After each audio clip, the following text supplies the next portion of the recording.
بسم الله الرحمن الرحيم وبه نستعين على أمور الدنيا والدين وأصلي وأسلم على المبعوث رحمة للعالمين نبينا محمد وعلى آله وصحبه أجمعين أما بعد السلام عليكم ورحمة الله وبركاته.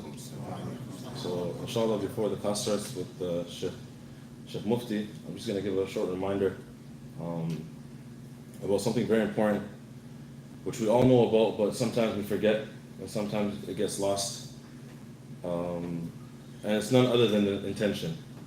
We all know the famous hadith of the Prophet ﷺ, إِنَّمَا الْأَعْمَالُ بِالنِّيَّاتِ. And specifically, the intention when it comes to seeking knowledge. Right? Someone might say that they've been seeking knowledge for 10, 15, 20, 30 years, and they feel that they're not learning, or they feel that they haven't benefited from the knowledge that they actually learned or that they sought. And one of the reasons, or one of the possible reasons because of that, it could be the lack of a sincere intention, or the fact that they had a sincere intention in the beginning, but along the way something crept in, some other idea, some other thoughts, some other emotions, some other feelings, and that took away from the barakah, from the blessings of the knowledge that they've been learning. They've been memorizing, they've been studying, they've been doing all these things, but they don't feel that they're getting tangible benefit from what they've learned. And I'll share with you one line of poetry by one of the great scholars who passed away not too long ago, Hafidh al-Hakami, rahimahullah ta'ala. He said, وَالنِّيَّةَ جَعَلْ لِوَجْهِ اللَّهِ خَالِصَةً إِنَّ الْبِنَاءَ بِدُونِ الْأَصْلِ لَمْ يَقُمِ. He says, and make your intention. He has a poem that he wrote about the adab, the manners and etiquettes of seeking knowledge. He says, وَالنِّيَّةَ جَعَلْ لِوَجْهِ اللَّهِ خَالِصَةً. Make your intention sincerely for the sake of Allah subhanahu wa ta'ala. Many times in the Quran we see these verses, فَصَلِّ لِرَبِّكَ وَانْحَرْ. You know, Allah subhanahu wa ta'ala commanding the Prophet sallallahu alayhi wasallam and commanding his ummah to do all of our actions for him, solely and only for him. قُلْ إِنَّ صَلَاتِي وَنُسُكِي وَمَحْيَايَ وَمَمَاتِي لِلَّهِ رَبِّ الْعَالَمِينَ. Say, O Muhammad, say to the people, proclaim to them, teach them, announce that my prayer, my sacrifice, my life and my death is for Allah subhanahu wa ta'ala alone. La sharika lah. He has no partner in these things. No one else shares anything with Allah subhanahu wa ta'ala when it comes to these things. So he said, وَالنِّيَّةَ جَعَلْ لِوَجْهِ اللَّهِ خَالِصَةً. Make your intention sincerely for the sake of Allah subhanahu wa ta'ala. And then he gave a practical example so you can understand the importance of the intention. وَالنِّيَّةَ جَعَلْ لِوَجْهِ اللَّهِ خَالِصَةً إِنَّ الْبِنَاءَ بِدُونِ الْأَصْلِ لَمْ يَقُمِ. He said a structure, a building without a foundation cannot stand. Right? If you came and someone wanted to build a building and said, you know what, we're going to start with the middle or the top, or we're going to start doing these things, start bringing the windows, bringing the doors first, people will be like, what are you talking about? We gotta drill the ground, we gotta plant the foundation first. So he said, إِنَّ الْبِنَاءَ بِدُونِ الْأَصْلِ لَمْ يَقُمِ. The same parable can be said about seeking knowledge. Without a sincere intention for the sake of Allah subhanahu wa ta'ala, you have nothing. And your knowledge won't stand on anything because the base and the foundation of your knowledge isn't correct. So that's just a reminder I wanted to give to myself, first and foremost, and to my brothers and sisters and my uncles here. It's a pleasure to be here visiting Philadelphia for the first time. I'm honored to be your guest. And without further ado, I'll pass it over to the Sheikh. وجزاكم الله خيرا.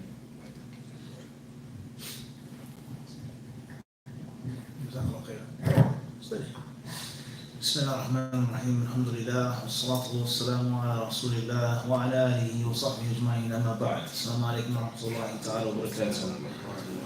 May Allah subhanahu wa ta'ala accept it from us and accept it from you and make us better than what we previously were. Jazakallahu khairan for the very beneficial information, which was both enlightening and inspiring. Learning and being reminded. Everyone knows the importance of the niyyah, but not everyone is thoughtful of the niyyah. Everyone knows the niyyah and may be thoughtful of the niyyah, but he may not know all of the depth and all of the dimensions of the niyyah. So you can't lose by sitting in a class or a beneficial lecture. One of those three things is going to take place. Number one, you're going to learn something new.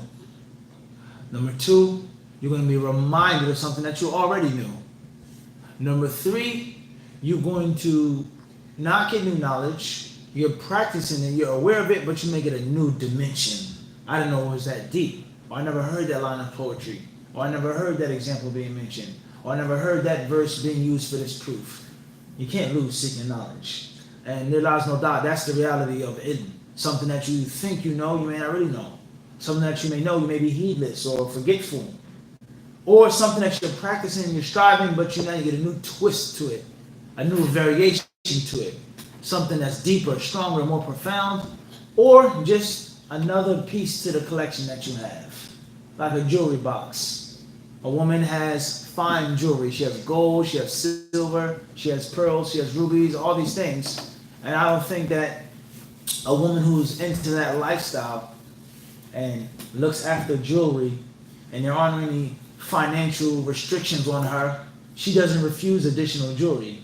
Even though she has a whole entire collection, she's gonna want another piece. And I have that in the bracelet, but I never had it in the anklet.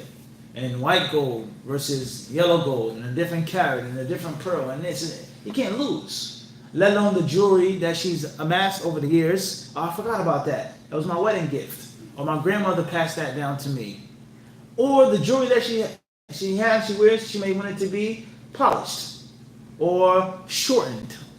You know, take her to a jewelry, says I can turn that into a smaller size now.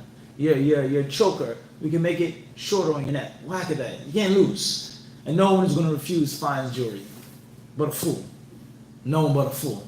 Okay, so the importance of the intention in general, and the importance of the intention in seeking the ilm, and giving the cure and the answer to one of our most commonly spread problems, and that is, why haven't I really benefited from knowledge? I've been doing it for a while now, but I really don't feel like I got anything. I'm still studying this Arabic book. I'm still doing this. I'm still doing that. There are many problems, and there are many different reasons why. But one of them is maybe it's not sincerely for Allah. And some of the pious predecessors, they would say this, إِنَّ الْعِلْمَ لَيَأْبَى, that knowledge itself, as if it has its own personality, it refuses to come until it is purely for Allah. Many of them, they would say this. And there are many athar, and there are many statements in which the pious predecessors would speak about knowledge as if it had its own attitude and disposition. They would talk about knowledge as if it's a person. Al-ilmu in a'taytahu kullaka a'taka ba'dahu. Aw kama qalu. This is, you give everything to knowledge, it will give you some of it. If you give 100%, it may give you 10% of it. Everyone understand this? And just think about it, like you said, the example of the fine jewelry. Think about the example of a woman that you want to marry upon that fine jewelry is. She's a princess, she's royal, she's smart, she's educated, she's cultivated, and she's gorgeous. You and the men, the suitors that are trying to marry her and make that royal alliance, they give everything that they have and can for her hand in marriage. And perhaps I'll think about it, she says. Maybe I'll ponder it. Perhaps, maybe we can get married. Maybe I'll give you some of my heart. Maybe I'll give you some of my beauty. But the beauty is so outstanding that the man who wants her hand in marriage is what? He's willing to do everything and to give everything. Just then that's because her 20% is what? Maybe what? It may be her 20% may be greater than 100% of another woman. And that's the concept of ilm. And many pious predecessors, they would give tangible examples, and they would make knowledge with some type of personality, as if it has a feeling. And from the feeling of knowledge and the attitude of knowledge is that it will not be your friend until it is for Allah and only Allah. So that's an excellent reminder. May Allah accept it from him, and may Allah make us to be of those who الَّذِينَ يَسْتَمِعُونَ الْقَوْلَ فَيَتَّبِعُونَ أَحْسَنَهُ, those who hear the good word and then they follow the best of what they have heard. They follow the best of what they have heard. أُولَٰئِكَ الَّذِينَ هَدَاهُمُ اللَّهُ وَأُولَٰئِكَ هُمْ أُولُو الْأَلْبَابِ. Those are the men and women whom Allah has guided, and those are the men and women who have hearts and brains that are put to good use. Khair, inshallah. Tonight is Al-Hadith Al-Khamis, the 5th Hadith of Nawawi's 42. The author says, عن عائشة رضي الله تعالى عنها قالت قال رسول الله صلى الله عليه وسلم من أحدث في أمرنا هذا ما ليس منه فهو رد. رواه البخاري ومسلم. وفي رواية لمسلم من عمل عملا ليس عليه أمرنا فهو رد. The hadith says, من أحدث في أمرنا هذا ما ليس منه فهو رد. رواه البخاري ومسلم. وفي رواية لمسلم من عمل عملا ليس عليه أمرنا فهو رد. Translation says, من أحدث في أمرنا هذا ما ليس منه فهو رد. Anything that you bring about and you make up and create in this religion will be rejected. من أحدث في أمرنا هذا. Anyone, whoever brings about something, creates something, makes up something that is not from this thing, this أمرنا هذا, this affair of ours, this thing of ours, as they say, this thing of ours, في أمرنا هذا فهو رد. Then it will be rejected. It will be rejected. This hadith is collected by Imam al-Bukhari and collected by Imam Muslim. And another variation of this hadith in Sahih Muslim, not in Sahih Bukhari, but only in Sahih Muslim, it states, من عمل عملا ليس عليه أمرنا فهو رد. Whoever works a deed, whoever performs an action that is not from the pure teachings of Islam, it will also be rejected. Now, when we talk about the sciences of hadith, ulum al-hadith, for the students of knowledge and for the layman Muslims, everyone should have a basic understanding of what is the science of hadith. Now, we have Imam al-Bukhari and we have Imam Muslim. They're the same, but at the same time, very, very different. They're the same ways, they both were Muslims, they're both great scholars of hadith, and they both wrote works on hadith. They lived during the same era, so on and so forth. But they were very different in their style. And one of the differences, Imam al-Bukhari was extremely flexible and smooth, formless. At the same time, he was very meticulous and extremely critical. And Imam Muslim, rahimahullah ta'ala, was also flexible and smooth, but as if a sabgha is the meticulous, critical aspect was even more with Imam Muslim. That was his asl. That was his asl. So Imam Muslim, rahimahullah, he wrote his book in Nishapur, whereas Imam al-Bukhari wrote his book over many years of traveling to different countries, and he would rely upon his memory. And Imam Muslim wrote his book in his hometown. And Imam Muslim was very strict and stringent with regards to the exact wording of the hadith, and with the exact name of the sheikh. So, the hadith earlier today we quoted Imam Muslim rahimahullah ta'ala says, وحدثني إبراهيم بن موسى الرازي قال حدثنا عيسى يعني ابن يونس. Isa ibn Yunus. Hypothetical example, Imam al-Bukhari, if he quoted this isnad in his book, he would say, حدثنا Isa ibn Yunus. But Imam Muslim only says, حدثنا Isa, because that's what Ibrahim ibn Musa al-Razi said. And in other words, it's Isa the son of Yunus. We have different listeners of different levels. I'm trying to make a point. And that is Imam al-Bukhari. Oftentimes they have different versions of the same hadith. Different versions of the same hadith. And oftentimes Imam Muslim, he collects all of the side variations of one hadith in one place. All of the side narrations of the different versions of the report in one place. And this is one of the distinguishing features that makes Sahih Muslim better than Sahih Bukhari. From that aspect, min hadi al-haythiyya, la min haythiyya as-sahha. That is مما يمتاز كتاب مسلم على كتاب البخاري. This is one of the things that makes Sahih Muslim better than Sahih Bukhari from that aspect. So I'm speaking here. You have different brothers sitting here. You go home, you give the whole entire class, and you go home, you only give half of the class. And you go home and you only say he gave a class. And then he goes home and he mentions something specific from the class. That is what's meant by وَفِي رِوَايَةٍ, in a version. Meaning he reported the hadith completely, he paraphrased the hadith, and you only mentioned one sentence from the hadith.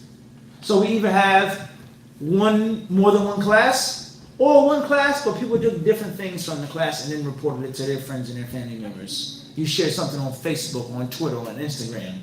Everyone understand this? You uploaded the entire class. You transcribed the entire class, word for word. And you said he gave a class about hadith.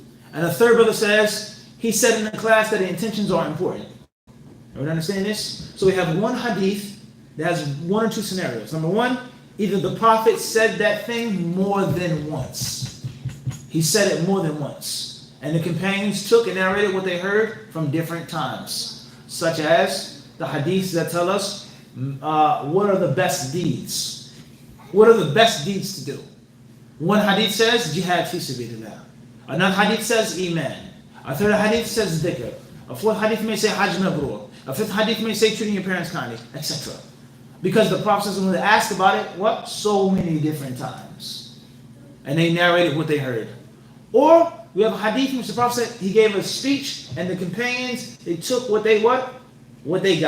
And their students also did the same thing. They could have paraphrased it. They could have summarized it and they took what they got, let alone the fact that they may have heard the hadith from Ibn Abbas 10 different times. Different students. Everyone understand this? So this is why we have the general hadith and then we have a variation and a wording of Muslim. Everyone understand this? That's point number one. Point number two is the general rule, wallahu alam, is that the wordings of Imam Muslim fil asl hiya aqrab wa aswab. Fil asl, qulna, fil asl. And that's because Imam Muslim was kan fi baladihi. Okay? Imam Muslim, and he was far more meticulous with his specific wording. Alright? So we have two different versions of the hadith now. And there's a huge difference between the two. Anyone know the difference between the two? One hadith says man ahdatha. And one version says man amila. Narration number one says man ahdath, he who introduces. And the second variation, or the variation of the hadith says man amila, he who does a deed. What's the difference between the two? What's the difference? Is there a difference between the two? Tabi' or matbu'. Head versus tail. Head versus tail. What slang is that? That was my slang though. His claim was wasih. Head versus tail. Meaning someone who's a leader and he makes up a new religious practice. The leader. Versus someone who is the tail, a follower. So somebody may say he performs an act of worship, whatever the act of worship is, which is not from the Quran and Sunnah. And you say, Akhi, jazakallah khairan, can I give you some advice? Sure. I saw you in the masjid after Fajr. You were standing up for 2 hours straight, then you started twirling and raising hands, making dua. I don't think you should do that. I think it's haram to make innovations in Islam. He says, Akhi, I didn't make it up. These are great scholars who did this in Turkey 500 years ago. Don't attack me. I'm just following them. Why are you so aggressive? So on and so forth. Versus, this is a hypothetical example, the sheikh in Turkey who actually made up that practice of twirling and spinning. Tail versus head, head versus tail. So someone who makes up the act of innovation versus someone who what? Follows it and performs it. So they share a thing and then they're different in a thing. The thing that they share is what? Fahuwa? Right. The deed would not be accepted, period.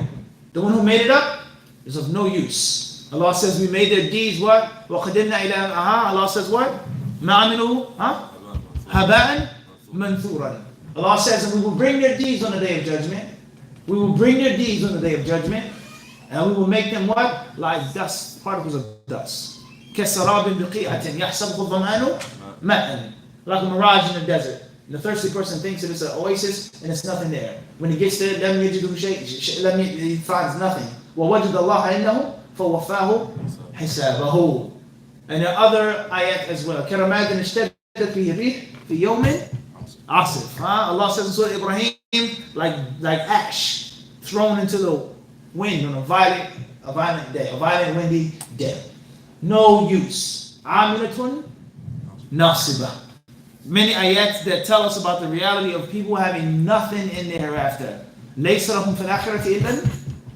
Allah says what? In the hereafter they have nothing but what? Except for fire. So the concept is that the head and the tail, the sheikh and the disciple, whatever deed they're doing that's not from Quran and Sunnah is what? Rejected. Whether you made it up, whether you're following, whether you had a good intention, whether you want good, it's not accepted. And the head, he gets a greater punishment because he's the one who did what? He made it up himself. Man ahdatha, he who introduces and makes it up. So he said, those what? Who follow him. You understand? So that's the difference, or these are the differences between those two variations. Ahdatha and amila. Everyone understand this? You have to understand it too, because there is a difference. I didn't start it, but you're doing it. You may not get the sin from making it up, but you're definitely not getting it accepted. And once the truth is brought to you and it's clear, without no type of interpretation, you have no more excuse to do it. Alright, friends? So these are some of the differences between the two variations of the hadith. Alright, clear on this?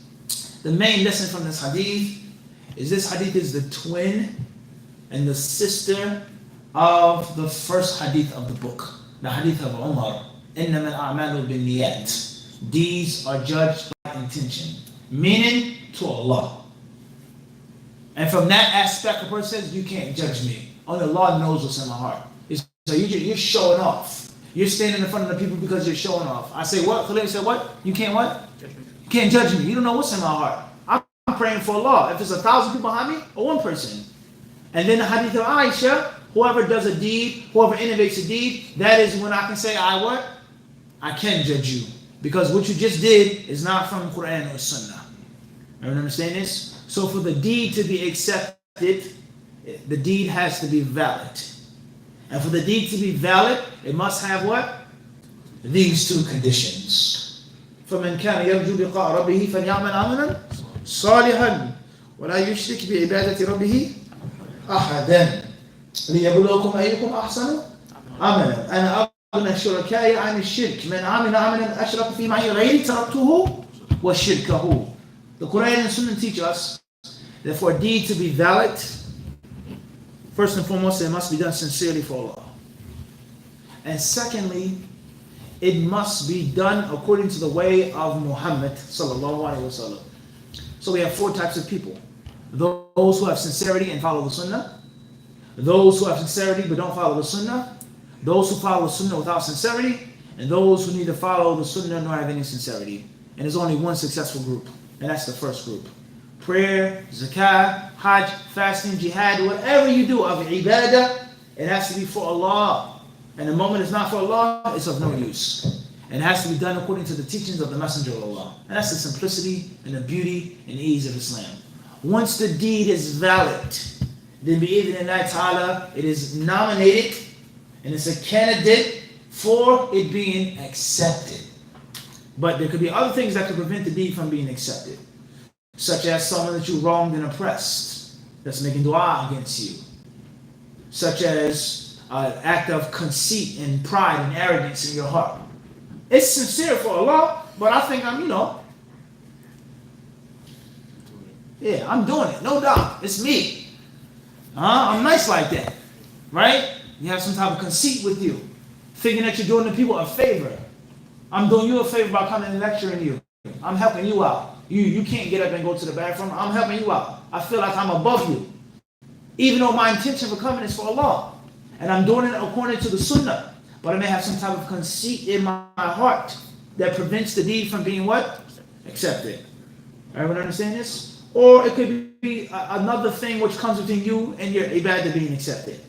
So many people, they say, oh, is my prayer accepted if I make wudu? Is my prayer accepted? Oh, we don't know what prayer is accepted. In the matter, Allah only accepts from the what?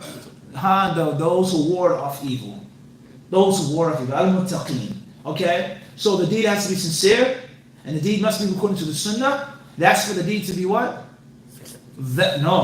Fell already. Valid. And then for it to be valid, it's a step closer to being accepted by Allah.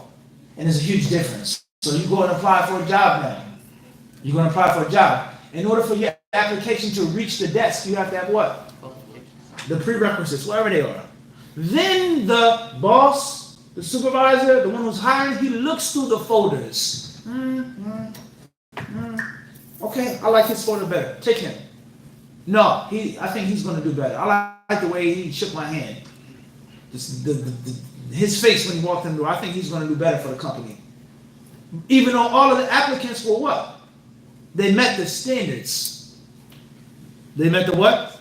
The standards. But if you don't have the necessary qualifications, your paper can't even get that far. Everyone understand this? And it's a very simple, basic, easy concept that every Muslim must know. What makes a deed valid? What makes a deed valid? And what, bi'idhnillah ta'ala, nominates a deed, insha'Allah, for Allah to accept it. And there's a difference between the what? The two. So the hadith that says, those who drink alcohol and get drunk, their prayers won't be accepted for 40 days. Lam tuqbal. The prayer will not be accepted for 40 days. Alright? It doesn't mean that the prayer is invalid. They're sober. The alcohol is out of my system, the weed is out of my system, khalas, I'm good. But the prayer won't be accepted for 40 days. Meaning that the prayer could be valid for 40 days. He made wudu, he did everything, he's sincere for Allah, and he's remorseful that he smoked or he drank. Okay? But as a punishment, he will work without anything. So there's acceptance and then there is validity. And they are not the what? They are not the same. They're not the same. We're clear on this one now. Khairan, inshallah. So the main lesson from hadith number 5 is acceptance of deeds rests upon 2 conditions. And we said hadith number 1 is a twin of hadith number 5. They go together. Outwardly and inwardly. I don't know what's in your heart. Everyone understand this?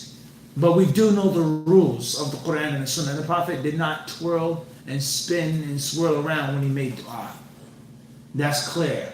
The Prophet told the companions, "Arbiu ala anfusikum." When they were calling out to Allah, fighting Allah's cause, he says, take it easy on yourselves. Don't holler out and scream out. إِنَّ الَّذِينَ تَدْعُونَهُ أَقْرَبُ إِلَىٰ أَحَدِكُم مِّنْ عُنُقِ رَحِمَتِهِ أو كما قال. The Prophet said in the authentic hadith, he says, the one whom you invoke and supplicate, the one who you call upon, is closer to you than the neck of your camels. There's no need to raise your voice and scream when you make dua to Allah. No need to. There's no need to. So the Prophet, he told people not to raise their voices and shout. What would the Prophet say about someone twirling and spinning until they become dizzy and they get into a convulsion and they say, now I'm in a state with Allah. Alright, and if you read the history of human beings, you'll find out. This is an interesting thing.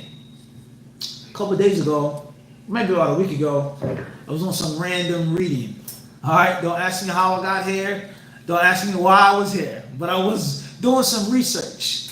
And I came across one of the most intriguing figures of the 20th century. And that's Rasputin. And Russia and the great czars, the Romanovs.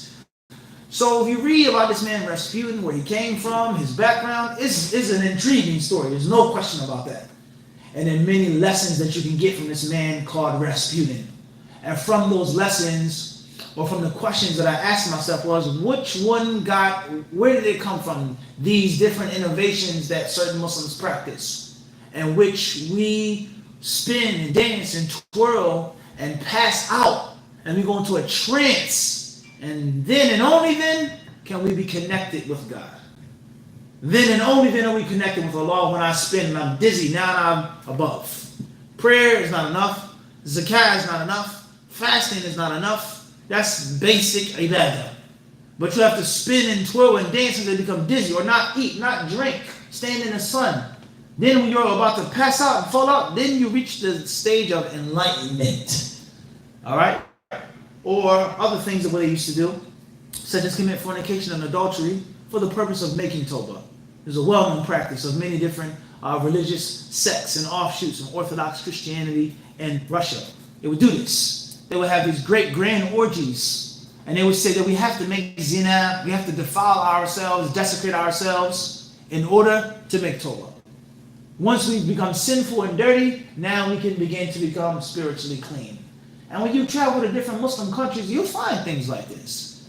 You'll find them justifying this, that I have to eat the haram to give zakat. You find people like this. Or I'm out here, you find a brother, he may be in a bar. He says, well, I got to give dawah to these people. Ain't no one else will give dawah here. This is the reality. You'll find brothers making statements like this. That I have to do the haram, dirty stuff for what? For someone else. Or in order for me to focus, I got to what? Just a bit. So the point I'm trying to make is the concept of worshiping Allah through innovations. There lies no doubt. This is something, unfortunately, that the Muslims have blindly followed the Jews and the Christians therein, in making up these innovations, making up these different monastic lifestyles, that you have to seclude yourself for 40 days or 100 days. You have to go here, you have to do this, you have to, whatever you have to do, and that's the only way that you can get to Allah subhanahu wa ta'ala. فَهُوَ رَدٌّ. It's rejected. And we all know that the Prophet, he warned us severely from imitating and copycatting the Jews and the Christians. He warned us against this. And this is one of the dangers. Why? For us to say, oh, that looks good. Eating meat. How can you be pious and righteous? You eat meat. You sleep on a soft, comfortable bed. You're with your wife. You have to drink water and bread. You have to be celibate. You have to be away from those things to really reach that spiritual enlightenment. That comes from what? The Yahud and the Nasara and the Mushrikun, who have those concepts of making things up. Everyone understand? That's the point I'm trying to get to. That's what? That's the point I'm trying to get to. Everyone understand this? Right. And then many other fawaid with regards to the story of that man as well. Many consistencies and parallels with regards to Islam and the Muslims. If you read about it, you'll find it yourself. You'll have perhaps more certainty of many things today. Khairan, inshallah. What's important is that's the main highlighting point from the hadith. Al-Hafidh ibn Rajab, rahimahullah ta'ala, he says, وَهَذَا الْحَدِيثُ أَصْلٌ عَظِيمٌ مِنْ أُصُولِ الْإِسْلَامِ وهو كالميزان من الأعمال في ظاهرها كما أن حديث الأعمال بالنيات ميزان الأعمال في باطنها فكما أن كل عمل لا يراد به وجه الله تعالى فليس للعمل فيه ثواب فكذلك كل عمل لا يكون عليه أمر الله ورسوله أو أمر الله ورسوله فهو مردود على عامله وكل من أحدث في الدين ما لم يأذن به الله ورسوله فليس من الدين في شيء. He says this hadith أصل عظيم is grand and exquisite. Aslun Alim, a tremendous cornerstone of the religion. And it's from the principles of Islam. It's a maxim. And this hadith is considered to be the scale of the internal sense or the external sense of the religion.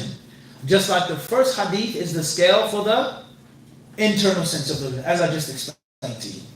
As I just explained. So there are two scales that must be weighed properly or used properly.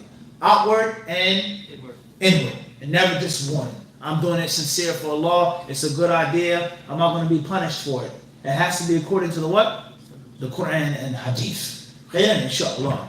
He says, so therefore, if the deed is not for the face of Allah the exalted, then you have no reward therein. And that's because the deed is what? Invalid. And if it's invalid, then it is unaccepted. And the one who's sincere for Allah, but is not according to the teachings of Islam, once more he has no what?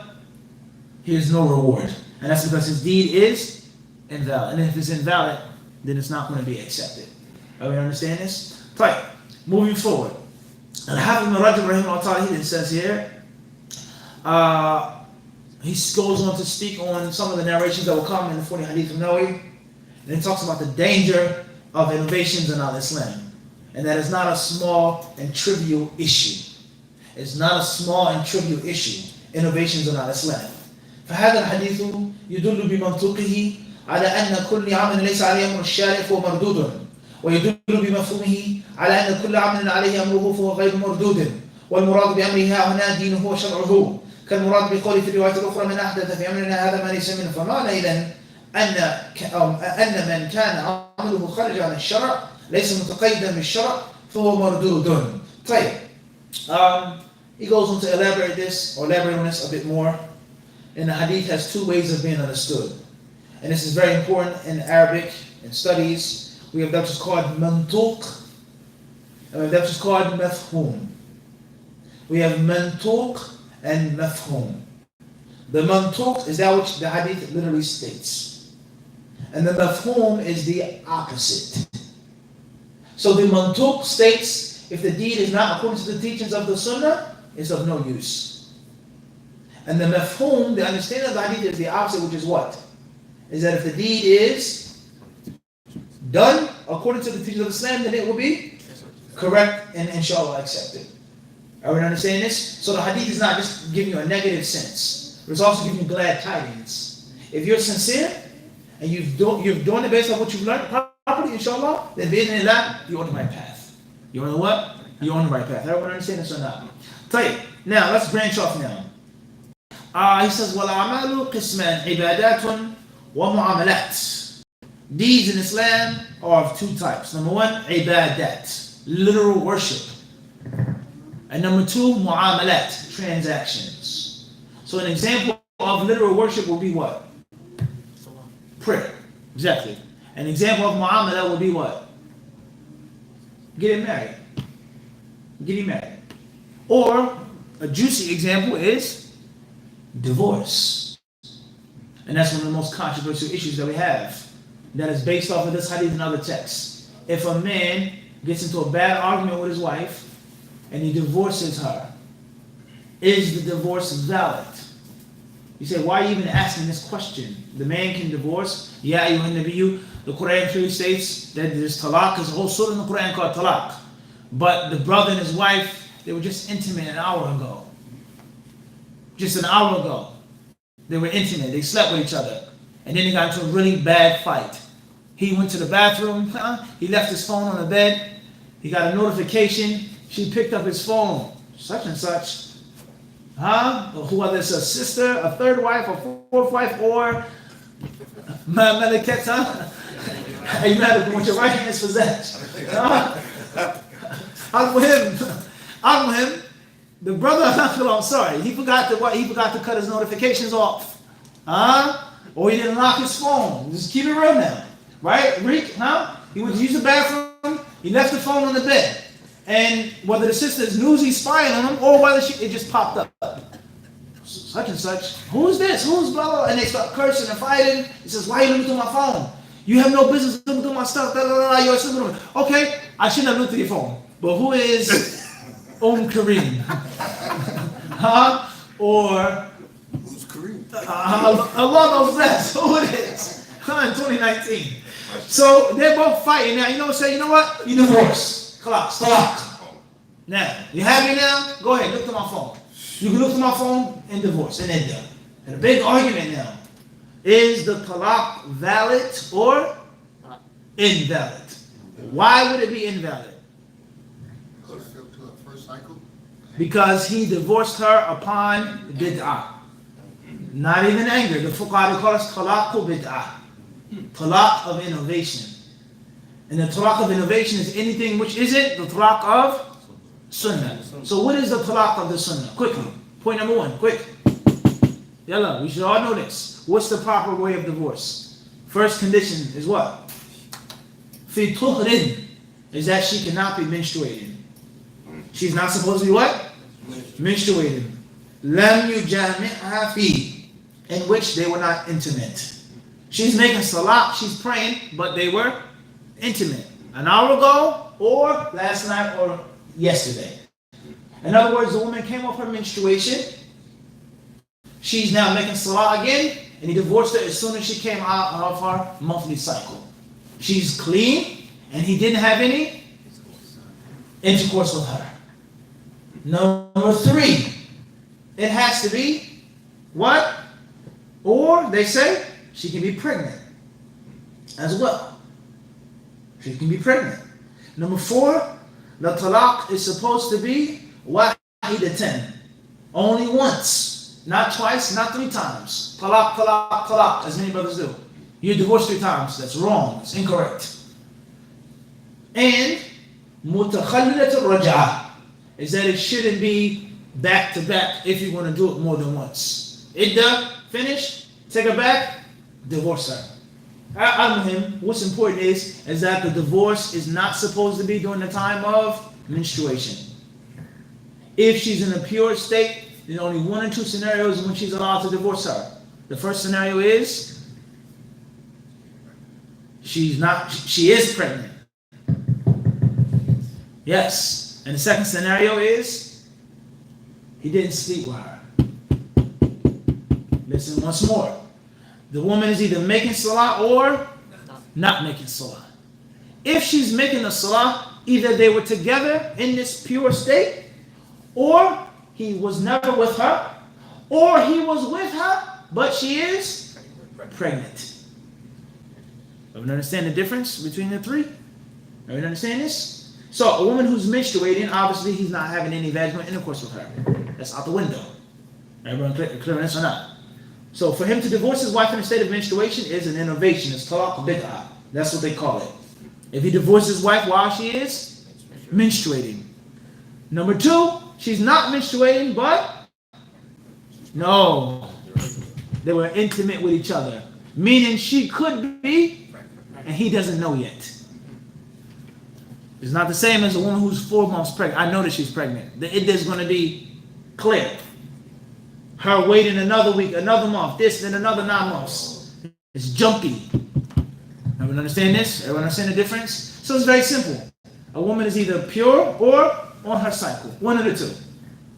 If he divorces her when she's on her cycle, that's talaq bid'ah. If she's not on her cycle and they were intimate and she did not get another menstruation, meaning she could be pregnant, that's also called divorce of bid'ah. Everyone understand this? Or if he said you divorced 3 times, you know what? I'm knocking it out all in one shot. Huh? Like the Rumi on Hajj. Instead of throwing each pebble, I take what? 21, yaqi. You're talking about 7. You throw all the pebbles at once. Or at least 7 each jamra. Some people may do 21. But let's say 7 altogether. I'm going to divorce you 3 times the way we can what? Yeah, I'm done with you. I had enough. You have nothing to do with me. I have what? Nothing to do with you. That's also what? Talaq bid'ah. And the proper way of divorce is the man is supposed to divorce her in a pure state in which he was not intimate with her. Whether she's pregnant or not.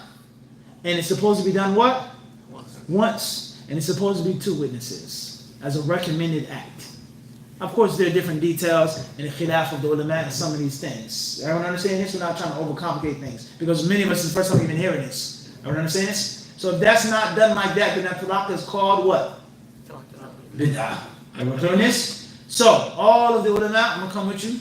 I'm coming, inshallah. All of the scholars agree, unanimously, all madhabs, that talaq of bid'ah is what? Haram. No. They agree that it's what? Unlawful. It cannot be done.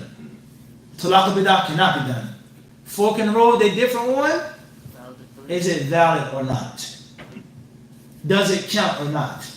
The man who divorced his wife while menstruating, or divorced his wife 3 times all at once, or divorced his wife twice in one sitting, or divorced his wife after they had intercourse an hour later, a day later, 2 days later, they differ on whether it's valid or not.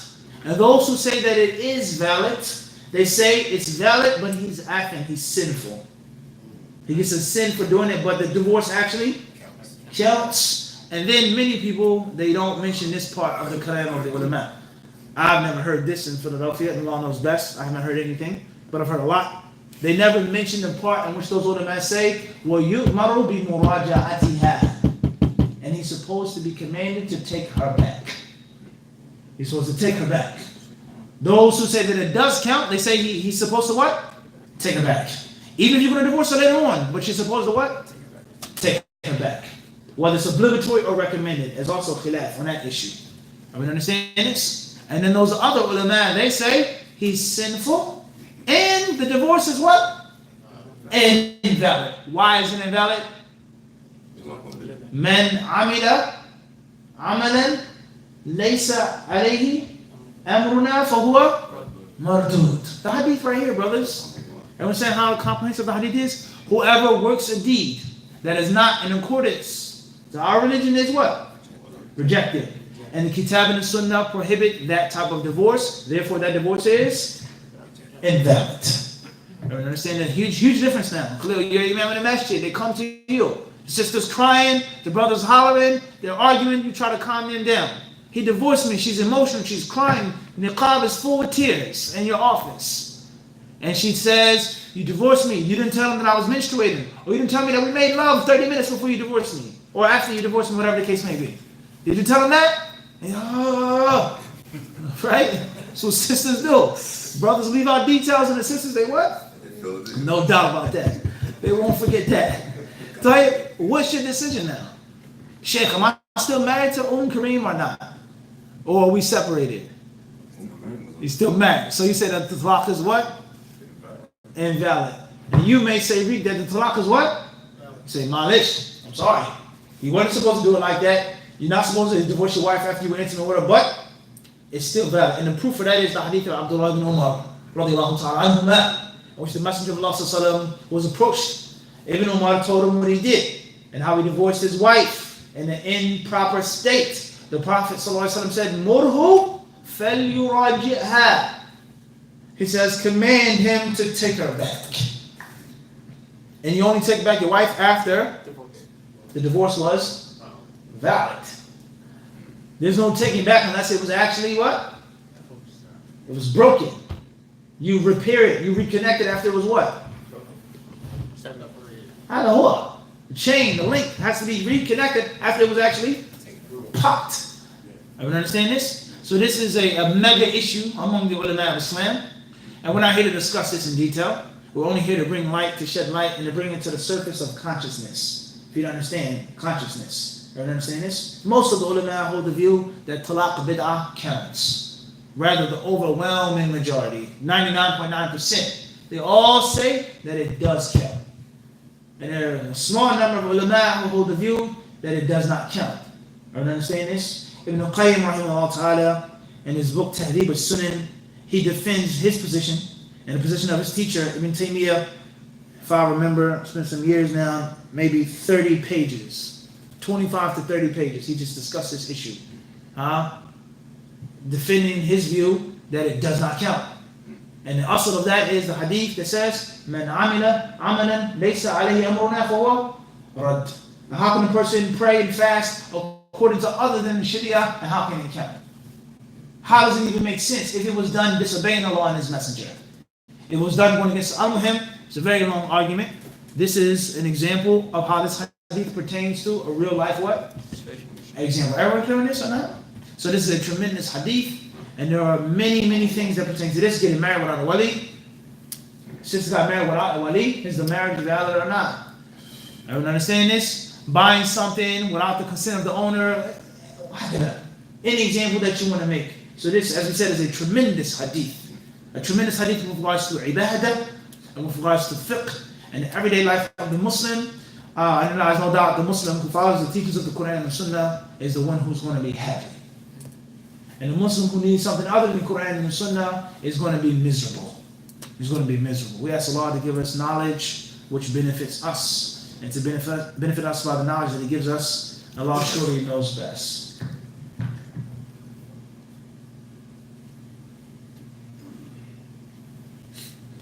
Any questions here from the brothers or the sisters? Fadal. Bismillah. So if you don't get a woman a divorce, you still married to her? If you don't give it to her? Meaning like if the divorce doesn't count? Yeah. So for example, obviously the layman Muslim is going to take the view of the learned Muslim. So hypothetically speaking, you came to my office, you and your wife. And you explained to me, you guys got into an argument, you were angry, whatever the case may be, and you divorced her while she was menstruating. Or you guys were intimate 2 days ago. And I made the decision, I said that doesn't count. Meaning it doesn't count according to the opinion that I follow. The opinion that what? I follow. You leave my office with that, we're still married. Clear on that? Based off of the mode in which you take. Everybody understand this? So therefore, even if you said that we're divorced, but it wasn't done properly, it has no what? No effect to it. Just like if you pray without wudu, or if you sacrifice a chicken for udhiyah, or turkey. It's a lot of meat, delicious meat, but it's not a goat, sheep, or camel, or cow. Everyone understand this? Because it's laysa alayhi amruna. It's not according to our affair. You understand? Further. So a woman, she can't ask for a divorce, she gonna ask for a khula? No, a woman can ask for a divorce. A woman can ask her husband to divorce her. Yeah.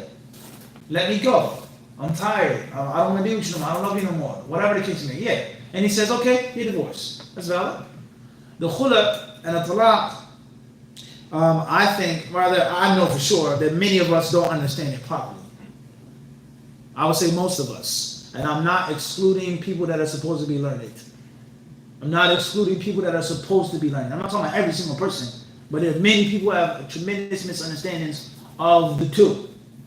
When they are parallel and when they're like the East and the West. So there are many issues in which the khula and the talaq are the same. And there are other things in which they're very different. But the general concept of khula and talaq is someone holding you against your will. And many brothers they make a mistake. They said the khula is invalid if you don't give back the money. The khula is invalid until you give back the mahar, so on and so forth. We have to understand the wording of the Quran. And that's what the ulama they say, inna al-fadh ish qawalib al-ma'ani. The words contain the secrets of the meanings. Just look at the linguistics. Fi maftadat bihi. Allah says they can't agree. Then there's no junah, there's no sin upon her. Fi maftadat bihi. That which she uses as a ransom. So I kidnap you, I tie you up. Not even captain of war, some street stuff. Duct tape, back of the van, right? No, we're not talking about captains of war, Geneva, some Philly stuff. Back of the van, duct tape tied up. Then I send your family members a text message. If you want to see him again, walking and breathing, drop off this money at such and such location by such and such a time. You got an hour. You make the decision. Get the money from wherever you want to if you want him to be alive. Simple or complicated? Extremely simple. If they care about you, they want to what? They want to deliver the money. There's no doubt about that. Or try to rescue you. And if they don't care about you, if you're not worth it, then masalam. MashaAllah. We'll pray for you, bro. You know, collapse. So you've been kidnapped. I want money. I'm not releasing you until I what? Get money. Everybody clear on this or not? Then the scenario number 2, you've been kidnapped, and then I discovered later on that you're such and such cousin. And he calls me, so what's up? What's going on? Oh, you know what? No problem. I'm gonna drop him off here. No worries. I let him go out of what? Grace. I could have charged money. I could have abused him. I could have done things, but I let him go what? For free. So does someone with their mind, would they say, you can't release the prisoner until you get paid the ransom? Would you say? Would they say that in their right mind? You can't release the prisoner unless you get the ransom. Who would say that in their right mind? Think about it. That you can't let him go. They find him, he's out, dumped out of the van, right? And they say, no, we can't pick you up yet until we what? Until we pay the money. Would anybody say that? Nobody's going to say that. And that's because the ransom is only used as a what? A tool of necessity. I'm not releasing you until they pay for you. Everybody clear on this? So that's the concept of the khula, linguistically, is that a man refuses to divorce his wife. He refuses to give her the talaq. He gives her a very hard time, and she says what? Fi maftadat bihi. Take the money back. Take the gold jewelry. Is that what you want? Fuck up. Just divorce me. Let me go.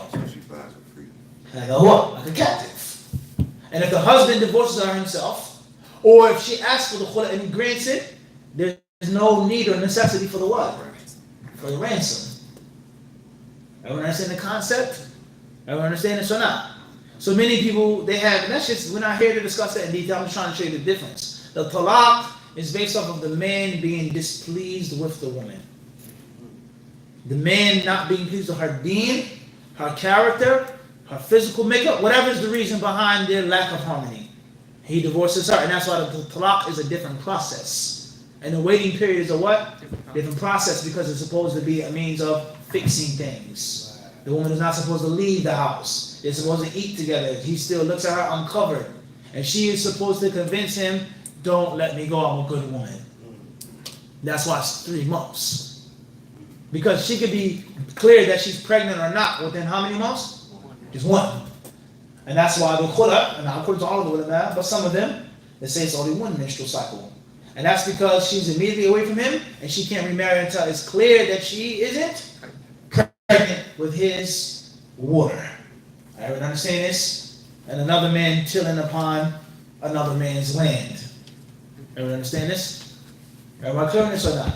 Everyone understand this? So the khula and the talaq are similar, and but at the same time they're what? They're different. So hypothetically speaking, the talaq is when a man is displeased with the woman. And hypothetically speaking, the khula is when a woman is displeased with the man's deen, his khuluq, or something, a physical aib in him. And she can't stay in the marriage no more. She doesn't want to be held captive. And she says, let me go, let me go. And says, I love you, I want to let you go. He says, I'll pay you to divorce me. You understand this? Like a what? Like a captive. Even without the phone call, listen, I have a lot of money, just let me go. Call such and such, they'll give you the money, just let me go. We understand this? So we have the iddah period, how long it lasts, and how short it is. Staying in the house versus a woman immediately leaving the house. The man taking her back without her will, without a new contract, versus the man needing a new contract. Khula versus talaq. So it's very important to make a chart for yourself. The khula versus the talaq. Similarities and what? Inconsistencies. And you have a better understanding of what it is and what it isn't. And it's not a small, easy thing. You're talking about two people being lawful for each other. You're talking about a child. You're talking about a family. It's not easy, it's a simple thing. It's a rule. Everyone understand this? And the scholars of Islam, they say the most dangerous issues to speak about are those that pertain to blood, those that pertain to wealth, those that pertain to honor, and those that pertain to sexual relations. Something being lawful versus something being what? Unlawful. It's not a small, easy type of thing. Everyone understand this? So a woman asking for a divorce versus a man giving it to her. A woman asking for a divorce versus a man refusing and only taking something in ransom. A woman asking for the khula and the husband grants it and not taking nothing back. Clear with that? But a woman, technically speaking, could ask for talaq and the husband gives the what? The talaq, and is not considered khula. And of course we have the concept of the number of talaqs that you have. In which many people say you have 3 divorces. There are no such thing as a third divorce. It's only 2 divorces, like baseball. You don't have 3 strikes at bat. You only have how many? 2. Third strike, what?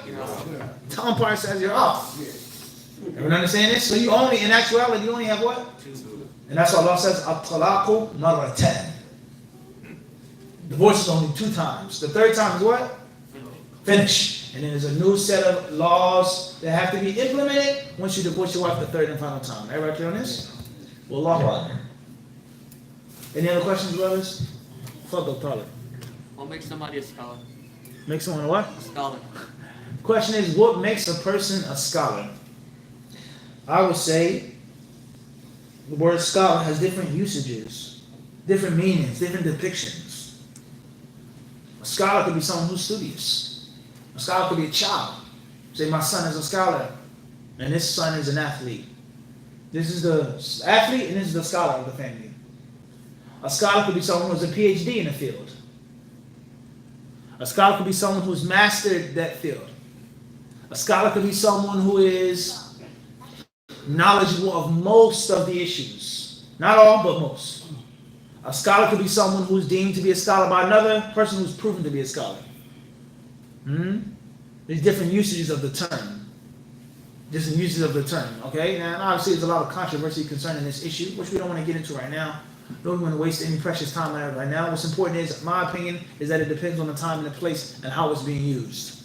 Everyone understand this? So a person says there's no scholars in the West. Yani Ibn Baz, Ibn Uthaymeen, there's no scholars in the West. No one is knowledgeable, no one is learned, no one has fiqh of the deen and ilm. Different story. Wallahu a'lam. Fadl. Question with regards to the rulings for a sister, with regards to how she can get to know a brother for marriage Islamically.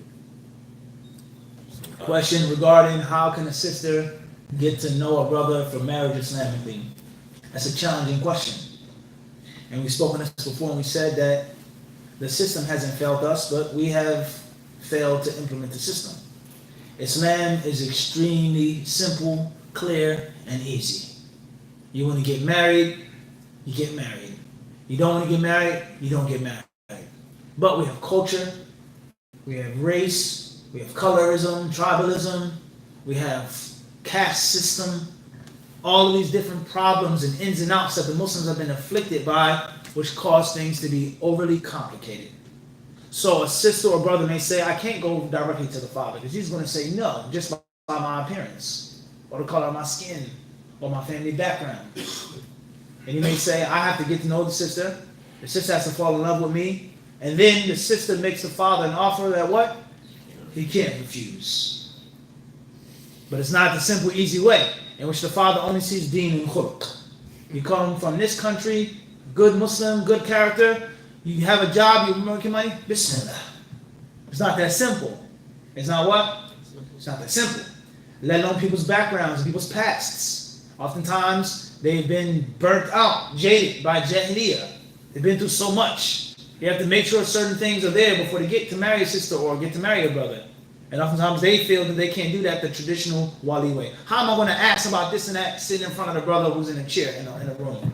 I can't ask a comfortable question. And the sister's going to be embarrassed if I ask her this intimate question in front of this brother. So therefore, we have to do it another way. Another very important component is social media.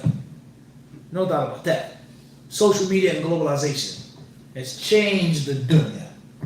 The dunya hasn't been the same since social media, even though social media is a very old concept. It's nothing new. The concept of being in connection with different people and sending messages, whether it's a smoke message with smoke, whether it's a homing pigeon, everyone understands, whether it's send a crow from a ship to find how far land is. The concept of texting people, sending messages to people, getting information, couriers, that's not new. The concept of nomadic tribes looking for water. They did an experiment once, I think it was in Central Africa, and one of those best, in which they were finding the history and the origins of social media.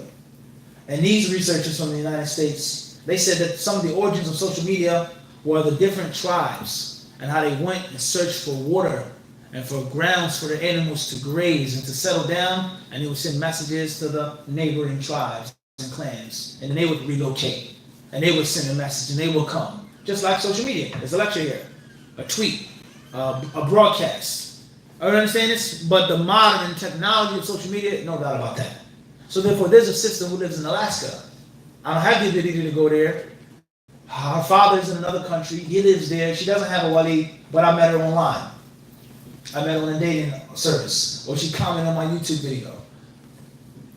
I know brothers got married like this. Wallahi, I swear, a lot to you now. Brother got married for a woman in a whole different hemisphere of the earth because of a YouTube video that he did. She commented on the video. She says, "I like you. You seem like a righteous brother. I'm looking for a husband." So the point is that we live in a time which things are unorthodox. So these are the reasons behind people not taking the traditional way of going to the father, going to the wali, and doing things that way. Everyone understand this? Of course, we have rules in our Islam. The haram is always haram. The halal and how to get the halal can become flexible. But the haram is always going to be what? Haram. Of doing things, saying things, seeing things, being in places which you're not supposed to be with a woman whom you're not married to. Allah musta'an. Everyone understand this? But things that aren't included in those direct haram acts could be flexible. And this is one of the greatest problems of people knowing that there's no chance of the father accepting the brother or the family accepting the sister until they build a relationship together through social media first. That's a reality, and it's an unfortunate reality. And Allah knows best, in my opinion. If there's an imam or a father or guardian who rejects the reality of this, he's living in the past. You're living in the Stone Age. If you think that everything is going to be, oh, Abby, here's brother such and such from day one. In most cases, she met brother such and such at college, they talked, they explained how they want to live, these are my conditions, this is what I want, and then they try to get it done through the father. And that's because in most cases the father is a colorist, or a racist, or tribalist, or he's greedy for the dunya. But knowing the fact that his daughter does like the brother, she has strong feelings for the brother, there are people that can prove the brother's character, the father has less of a strong card to out-trump the other card. You understand this? It's not the same as this brother, I know nothing about him, versus Abby, this is the brother that I want to get married to. We ask for your blessings and your permission. It's a huge difference. You understand this? So at the end of the day, the traditional way, the orthodox way, going to the father directly or the wali directly, the uncle directly, of course, that's the asl. And then that asl is safety and protection. And Allah Musta'an, you're talking to a woman that you have feelings for, it's only a matter of time, hop, skip, and a jump before things go what? Off track. An LOL, an emoji. Everyone understand this? Then the next thing you know, it's something else. So we have to be aware, huh? Nas'Allahu al-afiyah. Wallahu a'lam. Any other questions, brothers? Fadl. Back on divorce, and you don't have to spend too long on it. The 3-month requirement, and I'm asking this because I played shake last night, talked to my family. Alhamdulillah.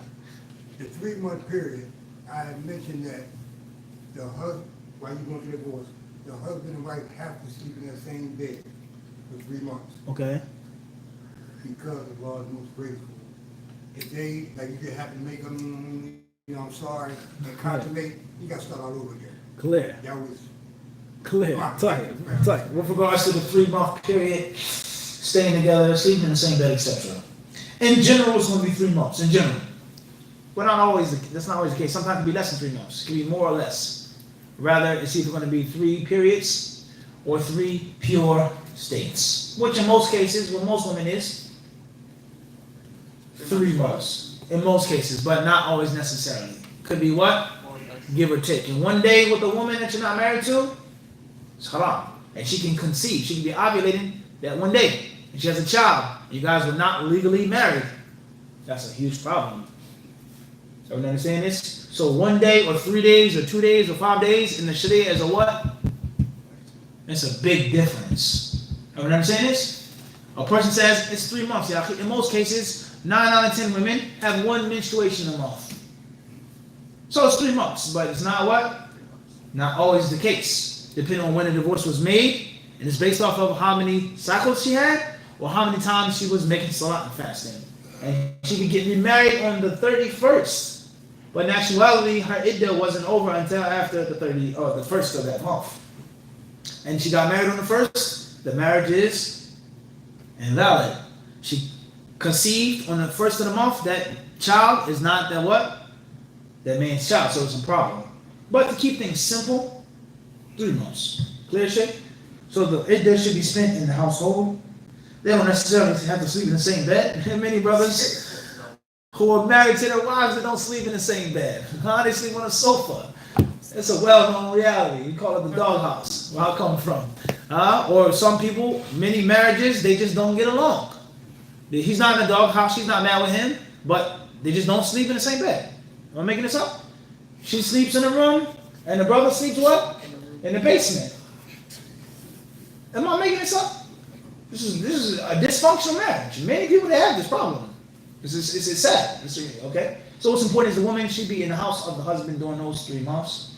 And as you said, Allah is the most merciful. And if you got to kiss and whatever you got to do to make up, flowers, whatever you got to do to make up, inshallah. And Allah knows best.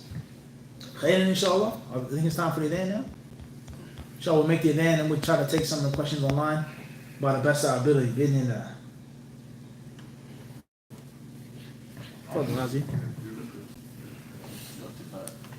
And you on live stream. Yeah? Yeah. Make sure you guys can Smile, Akhi. That's sunnah.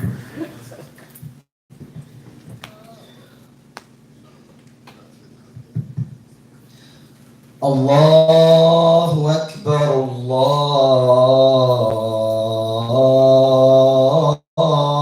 Akbar. Allahu Akbar, Allahu Akbar. Ashhadu an la ilaha illallah.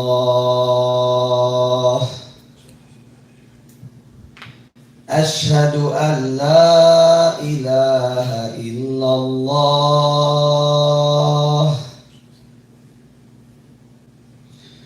أشهد أن محمدا رسول الله. أشهد أن محمدا رسول الله. حي على الصلاة.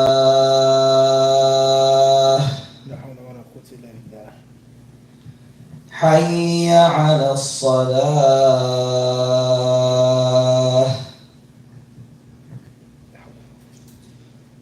حي على الفلاح.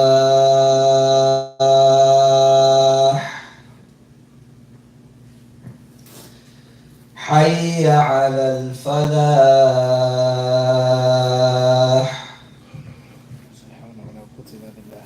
الله أكبر، الله أكبر. الله أكبر، الله أكبر. لا إله إلا الله.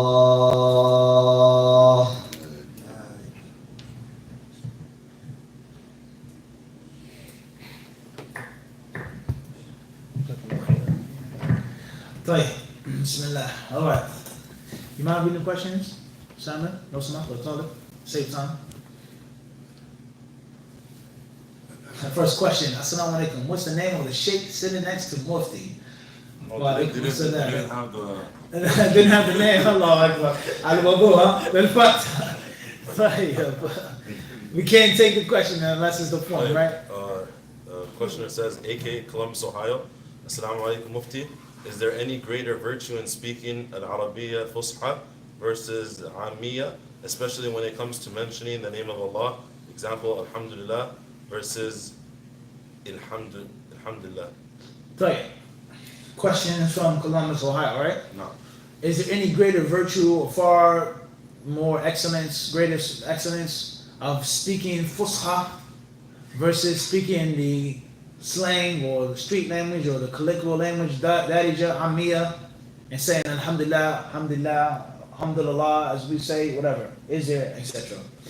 If the word is pronounced properly and the meaning is not distorted, this is fine. You say it in any language. If the statement, the salams, the takbir, whatever you're saying, is distorted and the meaning is changed, then that's a problem. That's a problem. What's important is the Arabic language is a vast language. And there are many different ins and outs of the Arabic language. And there are different madhabs in the Arabic language. And all of the ulama don't always agree on every single thing with regards to how to pronounce something. So as long as that thing is valid and it doesn't distort the meaning, you can say it. You can say, Alhamdulillah, Alhamdulillah, Alhamdulillah, as long as you're not distorting the meaning. Of course, you can't lose by pronouncing it properly. You can't lose. There's no way, right? I'm making this up. You can't lose by saying it properly. What's important is, Abu Lahab, what do you think his Arabic was like? Of course, he was one. No question. Shakespearean. And he's going to be what?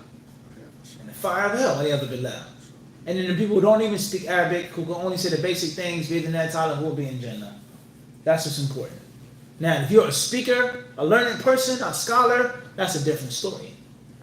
Public speaking versus talking among your equans, your homies. It's different scenarios. Everyone understand this? What's important is nothing about Islam and the Sunnah is robotic and rigid. It's smooth. Be easy. Be yourself. Wallahu alam. AK Columbus, Ohio. We hope to see you soon in Columbus soon, inshallah.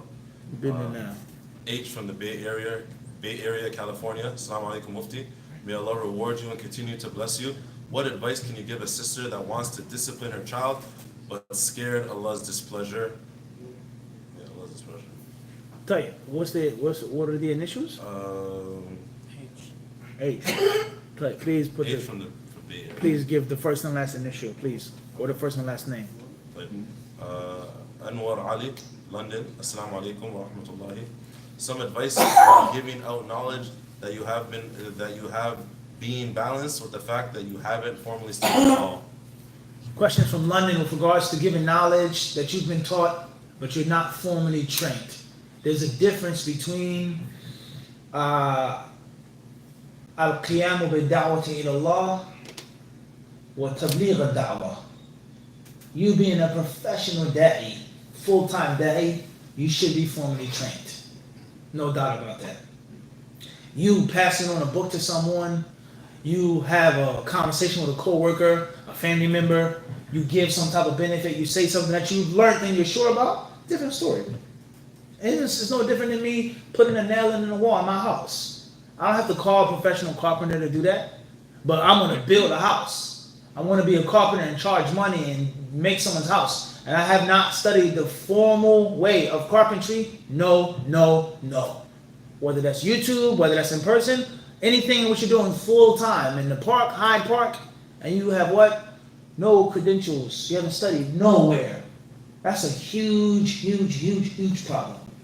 And the shaitan is going to get you one way or another. But it does not mean that you can't say something to someone. And it doesn't mean that you can't give a reminder to someone. And it doesn't mean that you can't pass on beneficial information to someone. We don't go to either of the two extremes. And many brothers, they do. You don't have to be Ibn Taymiyyah to give a basic reminder to somebody, as long as you know what you're talking about. You don't have to be Ibn al-Qayyim walking and living in 2019 to pass on some fa'idah to someone, to join the good, to forbid the evil. Or if the imam can't come, or someone's sick and you give it, no less. Even if you just pass on what you heard.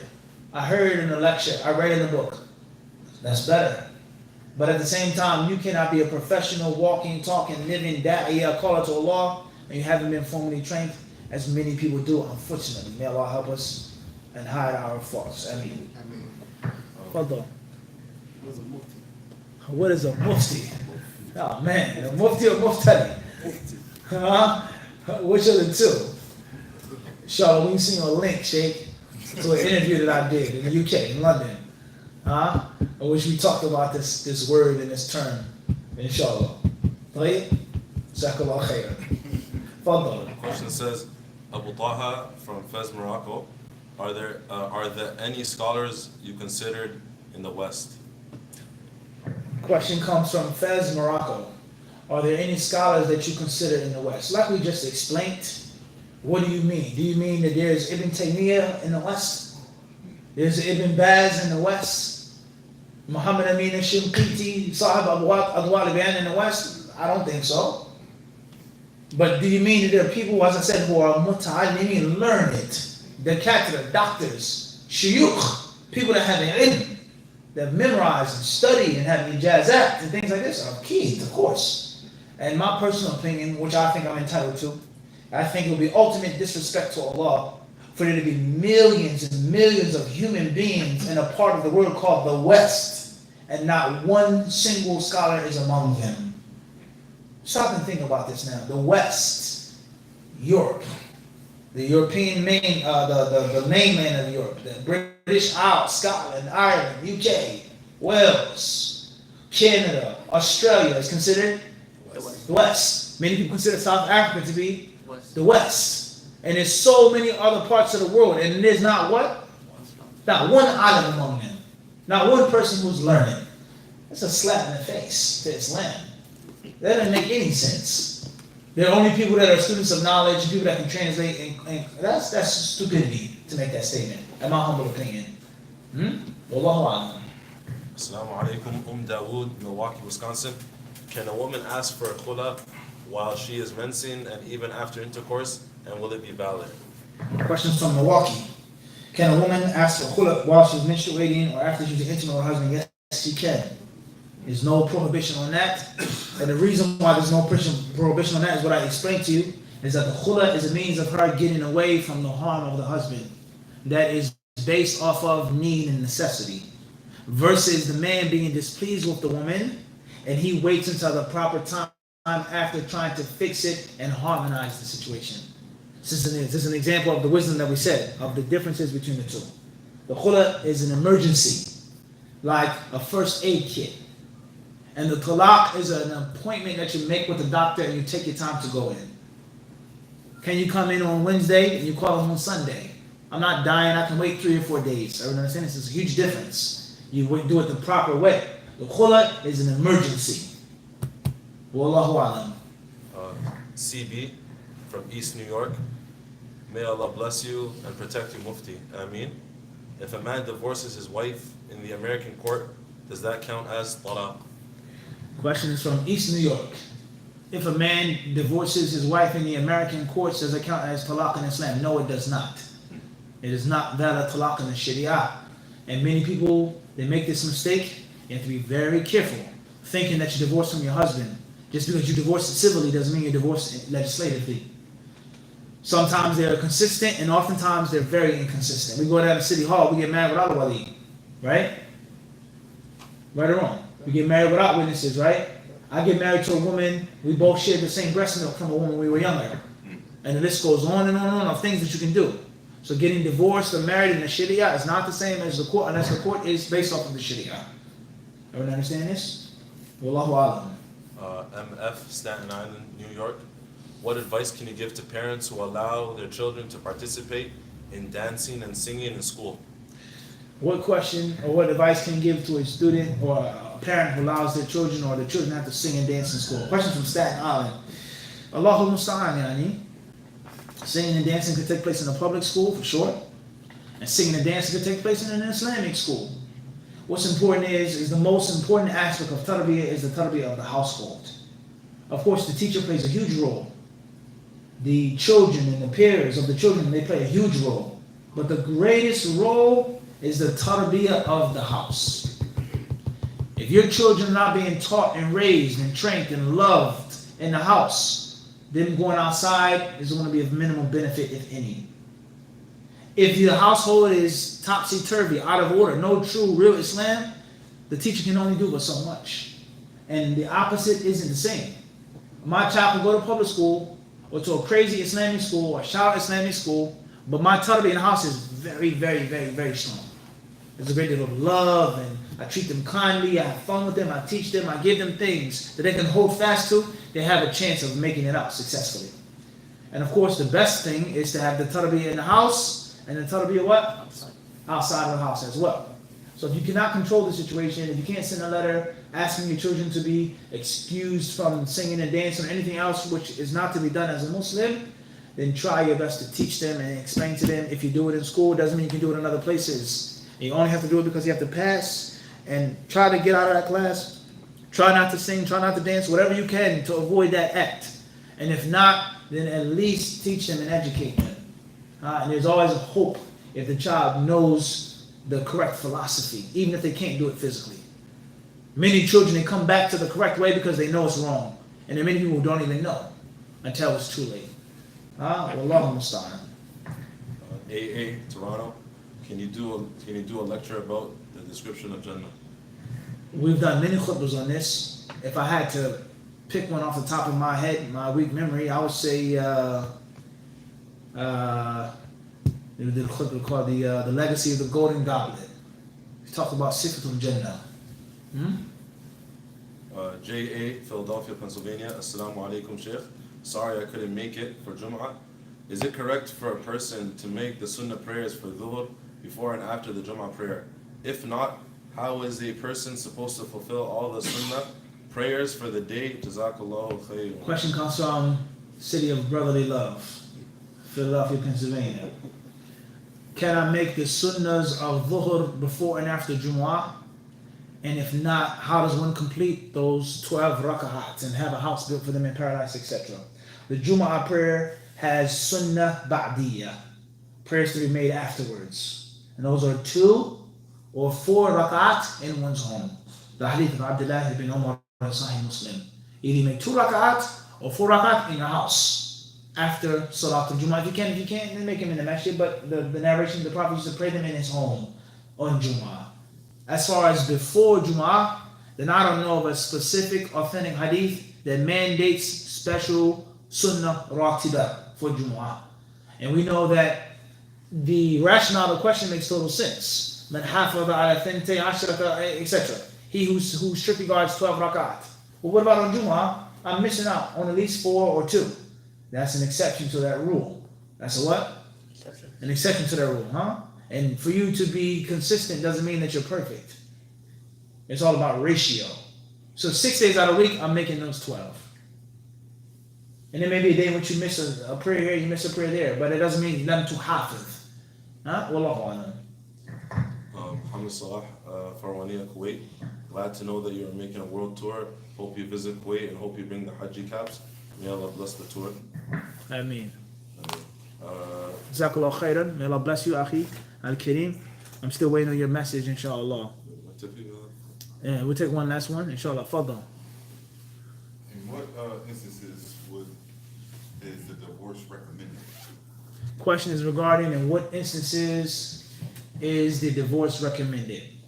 Alhamdulillah, we've spoken on this many times before in classes and khutbahs, and that talaq has 5 main rulings.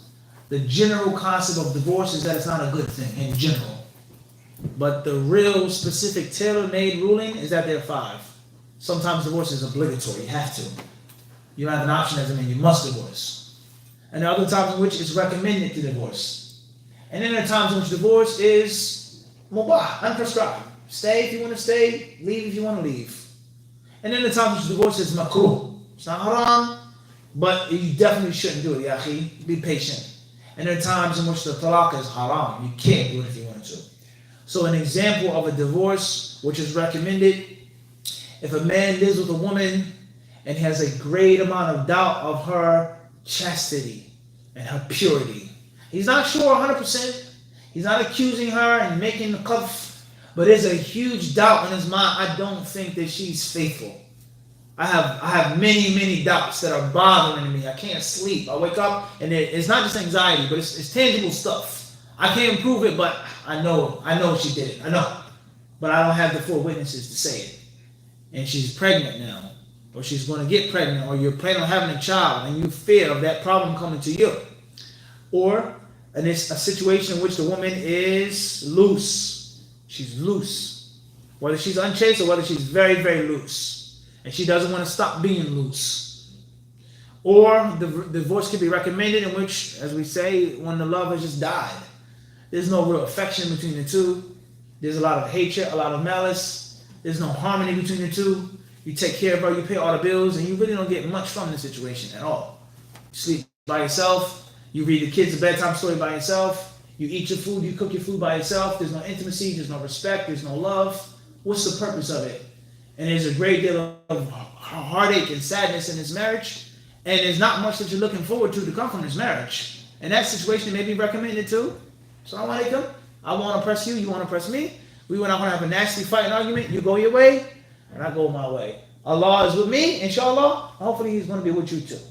And which is recommended to do it because the purpose of the divorce is totally non-existent at this point. And that's not the same as you having problems in the marriage. There's a huge difference between the two. Me and my wife, we fight, we argue, but we still love each other. We still sleep with each other. We still have meals with each other.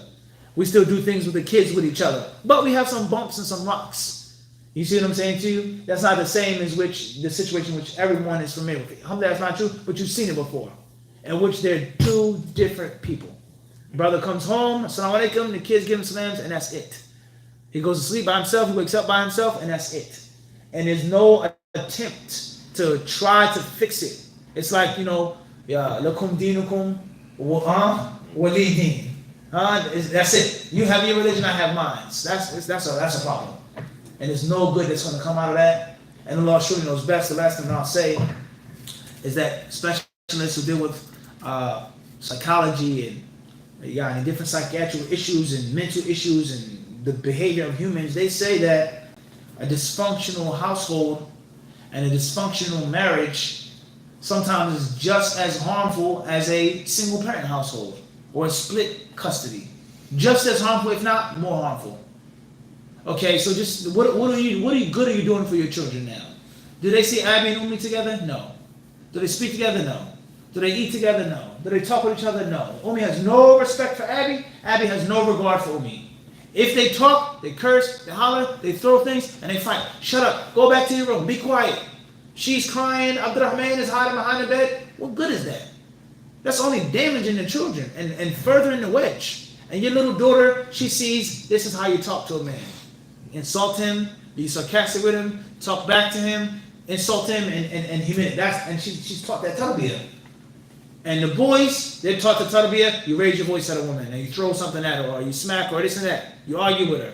That men and husband and wife don't sleep with each other. That's damaging the children. That's messing them up. Instead of, listen, Abdurrahman or Asiya, I love you, Umi, very much, but we just couldn't get along.